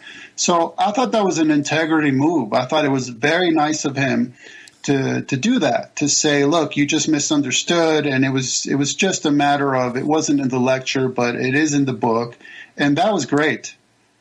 Yeah, I've hung out with Pastor Lynn in person a few times, and let me tell you, wow, what a guy. He preached like one of the very best sermons I've ever heard in my life. We were at a conference, it must have been probably 8-9 years ago, and he preached a sermon, which had nothing to do with his whole other ministries, about Nephilim and giants and UFOs, aliens. He just preached a generic sermon. This was him because he's a pastor. So I got to see him actually be a pastor and preach a sermon. And oh man, I was like, I could really, we could all really feel the Holy Spirit in there. It was like living water in there. And he preached like one of the best sermons I ever heard in my life. Impeccable theology. I mean, I'm a plain vanilla Christian, I'm just kind of a Baptist Catholic sort of. And he just, according to my own theology, very sound. Like, when Michael Heiser starts preaching regular theology, preaching Jesus, preaching all that, it was like that. It was real sound, really solid, like J. Vernon McGee. You know who J. Vernon McGee is? J. Vernon McGee. Excuse me. I met him. I met J. Vernon McGee in 1986. In 1986, he was coming to the Multnomah School of the Bible, and there was a ice storm. It was like 2 inches thick. It was like the worst ice storm we ever had in Portland. And so it was this big auditorium, but there was only like 8 or 9 of us that were brave enough to get there, to drive on this ice. I chained up all my wheels and poured bleach on my tires and drove in there really slowly. And we got in there, and he goes, oh, is this all we got in here? And we're looking around at each other. There's just like this, it's like 9 or 10 of us. And he goes, well, why don't you just sit? We'll just sit here and I'll make my presentation. And it was on his life verse, Philippians 1 through 6. Philippians, yeah, 1, is it Philippians 1 through 6? Being confident of this very thing, that he that began a good work in you will perform it until the day of Jesus Christ. That was his life verse. And we just sat in a circle with him, right there with him. And when he was done, I asked him if he'd sign my Bible, and he's like, yeah, sure. And he didn't like long hairs. I had a leather jacket and hair down to the crack of my ass. And he just looked at me and shook his head, but he was nice to me. He signed my Bible. He would Javer and McGee, Philippians 1:1-6, right in the back of my Bible. And what you want to talk about a treasure. But anyway, we've gotten way off. But, on the Iron Show, we like to reach out to people. If you're listening to this, you're not a believer, it's really easy, to gain entry into heaven. You just have to believe in the Lord Jesus Christ, that he was the Son of God, that he was raised from the dead. He died for you. I mean, if you just repeat after me, I believe in the Lord Jesus Christ and that he was raised from the dead. I mean, that's salvation right there. You believe it with your heart and you say it with your mouth, confess it with your lips, then you are saved. And from then on, you may have issues, but you're saved. And that's my theology. I'm basically, there's my Baptist side. If you wanted to become if you really, really wanted to say, I don't believe in Jesus anymore, I'm going to become a Buddhist. Okay, maybe, I guess you could get out of it. But besides that, just believe in the Lord Jesus Christ and that God has raised him from the dead and you shall be saved. It says that right in my Bible. So do we believe it or don't we? And once we believe that, do we trust Jesus to keep us or not? That's where are you on basic theology, Ken? I would say as far as a bottom line basic gospel message, I'm definitely along those lines. I myself am a Jew who came to recognize that Jesus is my Lord, God, and Savior. I did not know that. That's why you said, oh, no, we can't do this show. It's Shabbat. Yeah. Oh, no. Well, you've heard the shows that I've done with Rabbi Mike, though, probably. Or have you? I noticed you did them, but I haven't listened to them yet. Oh, you would love those. You would love those. You've got a Messianic Jew who's actually also an ordained, he's like a Baptist minister, but he's really Messianic Jew. And, and I'm full on, grace, and, we have it's a very interesting dialogue because obviously we're coming from two different points, theological points of view, right? So It's not like a fight. I mean, we get in little disagreements here and there, but he's such a dear friend of mine. You want to talk about a heart of gold. Rabbi Mike you should listen to those. But, I mean, at core theology, we agree. But then you probably, if you're a Jew, you probably like to, celebrate some of the feasts, and you probably like to not work on Saturday and stuff like that. I never like to work. I know, me neither. No, the thing is, as a Jew who recognizes Jesus as the Messiah, my point of view is keep all the feasts you want, as long as you recognize they're not what's saving you. Yeah. Right. I tell people who want to follow Levitical law, dietary laws, I'm like, if you want to do that, it's probably really, really good for your body. And I'm sure God looks down on that and says, hey, that's in my Bible. And according to me, we're not under those laws anymore, but they would be very, very good for you, good for your health, maybe would help your spirit a little bit too. To keep as many of those laws as you can. A lot of those laws you can't keep because we don't have a Levitical priesthood and we don't have a temple and all that. But, I say, keep all those laws you want. I mean, just don't try to get others to say that you have to or you're going to go to hell. Yes. Is that your point of view at all? Yes, indeed. I agree. That's cool. We agree. Hey, me and Rabbi Mike have the same thing. He goes, I really do think that if you're a Jew, you should follow those laws. Don't eat pork, don't eat shellfish, don't eat ibex, don't eat bats. But I'm not that's me as a Jew. He goes, I'm not going to impose that on you as a Viking, which is what I am. I'm 89% Viking. according to my DNA test. He goes, oh, hey, that brings up an important contextual point for me. Oh. Yeah, so for some strange reason, the people in the pop research neo-theo sci-fi circles, they seem to think that if a Native American claimed it, then it's infallible. And I don't really understand that. But hey, so they'll say, well, Native Americans have stories about interacting with white, red-haired giants. Yeah. And in my mind, that's just a cultural memory of interacting with Vikings. Yeah, it could be because Vikings, a lot of them were real big and tough. Yeah, and they were exploring the Americas long before Columbus. Oh, yeah, they were here, especially like around, Detroit and down into all throughout Michigan and like, I don't know what's the other state that's by there, but they were they were mining tin and bringing it back to the New World.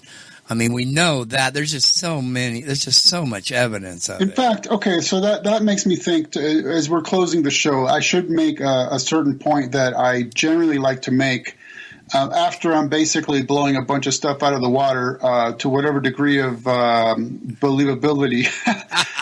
And it's this, okay, so I stated a while back that we need to treat the issue of Nephilim and the issue of quote-unquote giants as two separate categories. So my point of view on quote-unquote giants and the reports from all over the world is if there were people who were, 8, 9, 10, 12 feet tall, my point of view is good for them. I hope they enjoyed that. I mean, what do I care? My only issue is the accuracy. And part of it being the biblical accuracy and then the accuracy of the reports and how we could know that. And it's epistemological, basically. But my point of view isn't to just try to discredit all of it by painting with a broom, but to say, let's be accurate about it. And again, if they existed, good for them. But they had nothing to do with Nephilim as far as we could show evidence for. There's two separate issues. You've given a really good, sound, articulate presentation of your case here on the Iron Show today. And, I want to thank you because I've learned a lot and you've altered my worldview. And this is one of the reasons I do the Iron Show. And it's just been great. I want to definitely hang out with you again. It's you're great. And the only thing I would argue with you, the only really big argument I have with you is that last couple words you said, when you said that the mighty men of Genesis 6, the sons of angels, will never again come back. They will never again come back. I mean, I would say, how do you know that? Well, what I would say is two different things. One is people talk about so much about the return of the Nephilim. Yeah. And that's what I'm saying is not biblical, period, full stop. But who will return are the fallen angels. That I do believe because that is biblical. Oh, okay. So it may be that the Nephilim will never return again. I mean, that's perfectly reasonable.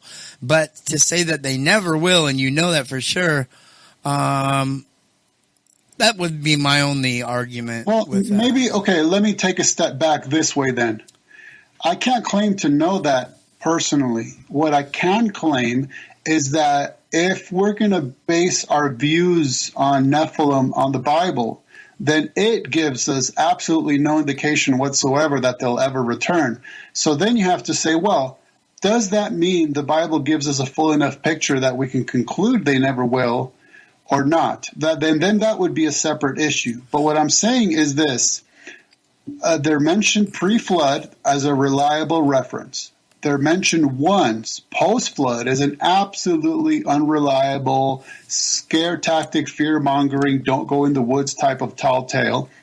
And then they're never mentioned again, period, anywhere, not when we have many descriptions of the people in the land and outside of the land, and of battles, and even hand-to-hand combat, and even about the end times. They're not mentioned anywhere at all, ever again, period, not one single time. That's what I can definitely affirm. Oh, searching my memory banks, I actually have a defense for they never will again. I just thought of this one passage, it's in Daniel. It says they'll seek to I'm letting you sweat. Oh, I can't. I'm getting old in my memory. Oh no, I'm not going to help you. Yeah, I know what you're talking about because in my book, I'm sorry. Go ahead. In my book, What Does the Bible Say About Giants and Nephilim? I devote an entire chapter to that one single verse in Daniel that you're going to try to turn into an all-encompassing theory about Nephilim. Well, it's an encompassing theory of Nephilim never returning. It was a defense of your case because they'll seek to mingle themselves with the seed of men, but they will not cleave one to another. So it's not going to work. It's not going to work. So it's not going to happen. That's the way. That's one understanding of that I have. Which is a misunderstanding. Oh, because that's not even talking about. You would say that's not even talking about angels. Well, I think we need to start. Okay, generally, no matter what I'm thinking about, I start at like a basic common sense level, and then I'll up the ante of complexity if need be.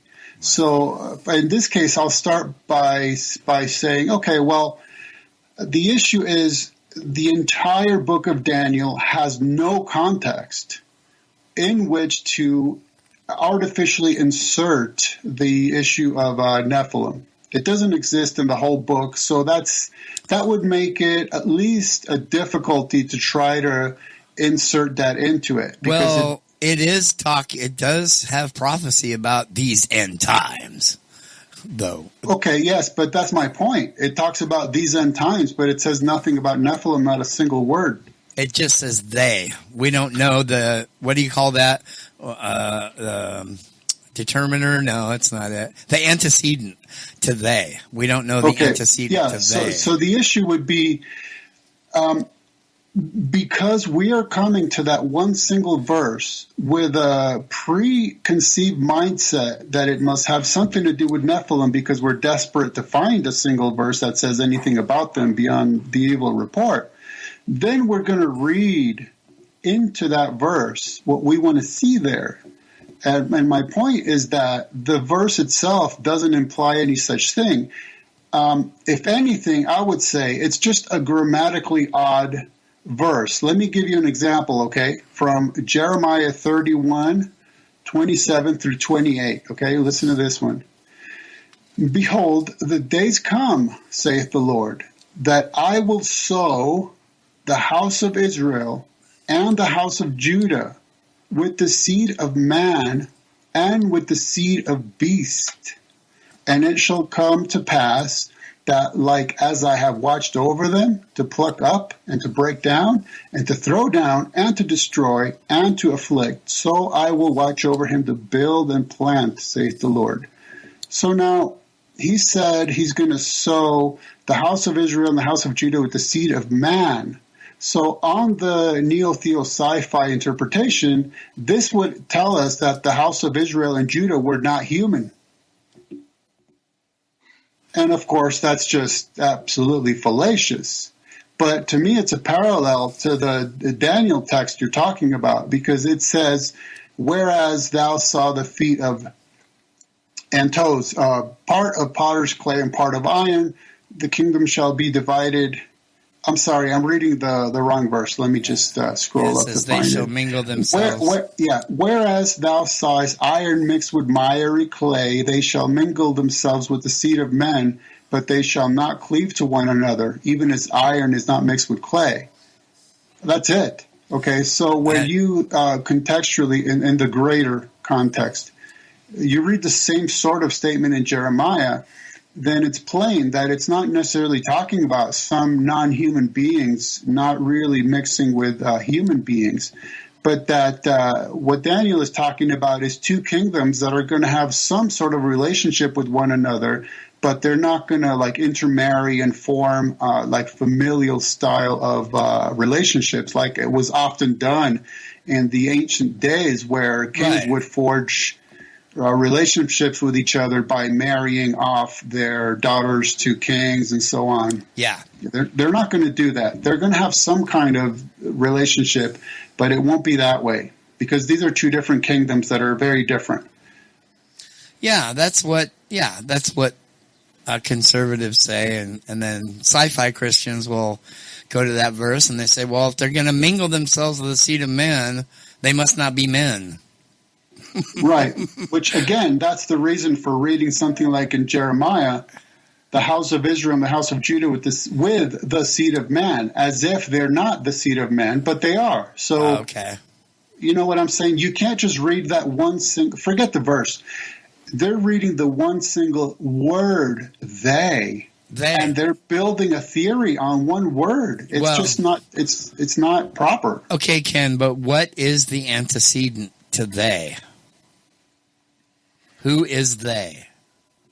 That's what I want to know. Yeah. So it tells you right there in the verse, whereas thou sawest iron mixed with clay, miry clay. The iron. And so you know from the interpretation of the statue of Nebuchadnezzar that it's talking about two different kingdoms of humans. Okay. That's all it is. And it's saying these two kingdoms are going to have some sort of relationship with each other, but they're not going to intermarry. They're not going to become like one unified kingdom. Okay. They're going to be separate like the Jews and the Samaritans. Right. Iron mixed with miry clay, they shall mingle themselves with the seed of men, but they shall not cleave one to another, even as iron is not mixed with the clay. Well, a sci-fi Christian would say that they will mingle themselves with the seed of men, and that'll be successful, but they won't cleave to one another. So this time they're going to do it artificially. Exactly. And I'm going to say this is why I'm calling you neo-theo sci-fi, because there's no context within the entire book of Daniel where you could even dream something like that. If you're interested in interpreting the verse by the chapter and the chapter by the book, it's just not there. It doesn't exist. But it's so fun.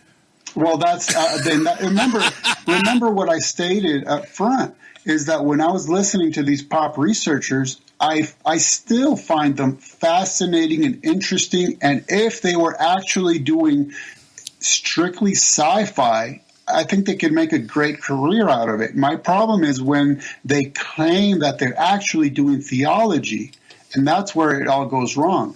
Now, you hold a rather conservative view, but it is somewhat sci-fi, because when you go back to Genesis 6, I mean, you're acknowledging these sons of men and those are angels. This isn't some Sethite thing. And so, I mean, you are like half sci-fi at least. I noted that I ended up in the middle, right? Yeah. And then when it comes to the end times, you're talking about fallen angels showing up, and that's we don't need Nephilim. Those fallen angels are twice as bad as Nephilim. You know, we don't need any mighty men. The fallen angels show up, we got problems. Exactly. So let me make a couple quick points. So one is, incidentally, when you do look at the pop researchers, notice how many of them are also writing fictional works. And in my mind, it's because what they're claiming is their theology is already fiction. So it's not that much of a stretch that now they're writing straight up fiction. To me, it's all it's a logical conclusion of their theology. Now, another issue is that another reason I take the angel view isn't just because it's the original traditional majority view, but because Jude and also Peter in 2 Peter, they talk about the angels that sinned. And now there's only a one-time sin of angels in the whole Bible. And if Genesis 6 isn't it, then nobody would really know what they're talking about. So they both talk about how the sinful angels were incarcerated, okay? And Peter uses a word that's only used once in the whole Bible, which is Tartarus. And I think he was speaking homiletically to his audience, who were his Greek audience, who would have understood that in Greek mythology, Tartarus is like the deepest part of the abyss, the bottomless pit, right? So what happens then is when I read Revelation 9, the abyss is opened, and out come beings that are described in very symbolic terms. And incidentally, you can interpret all those symbolic terms from the Bible itself, from the Old Testament especially, which I did in my book on demons. And so that's where I end up thinking, okay, that's when the fallen angels are going to return, when the abyss is opened up and they're released from their incarceration. There's a couple things you could take from that. It was Jude and who else was it? 2 Peter 2. So Peter and Jude, they said those things and they had knowledge of it. So you could come up with two answers to how they knew that. One was the Book of Enoch, because it was very popular. A lot of people had it back then. And then two, Jesus might have told them. Jesus might have told them all kinds of stuff going on that we don't know about, but they did. And they just happened to release some of it there. That's fascinating, if you ask me. That's a real good possibility. Because the Book of Enoch, I don't really think we have a proper tradition of it. Do you? I actually wrote a book titled In Consideration of the Books of Enoch. Yeah, there's two. So I get into all kinds of stuff about it. To me, it's good for historical context and cultural context and grammatical context, but I don't view it as anything more than Second Temple era pseudepigraphical folklore.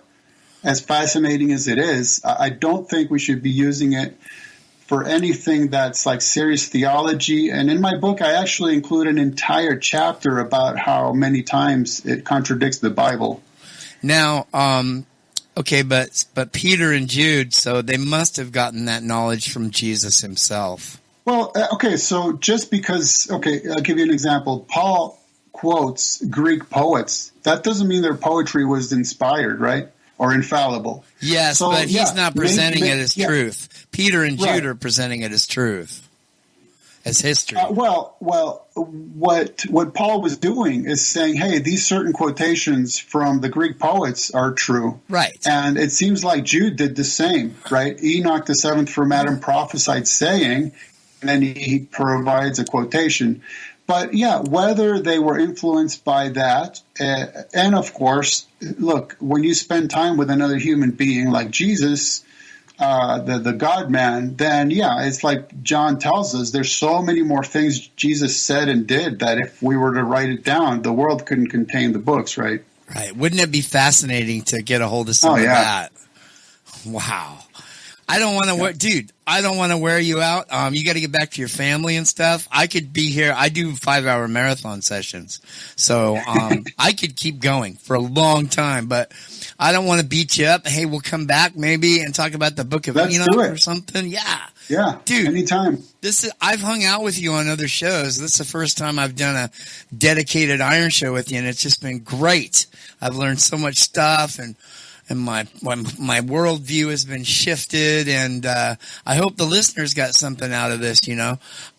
So we're gonna close it out. I'm gonna hit my music. Where's my music? Hey, believe in the Lord Jesus Christ, that He was raised from the dead, and you shall be saved. All Amen. right, amen, amen. All right, what am I looking at? Oh yeah, oh yeah.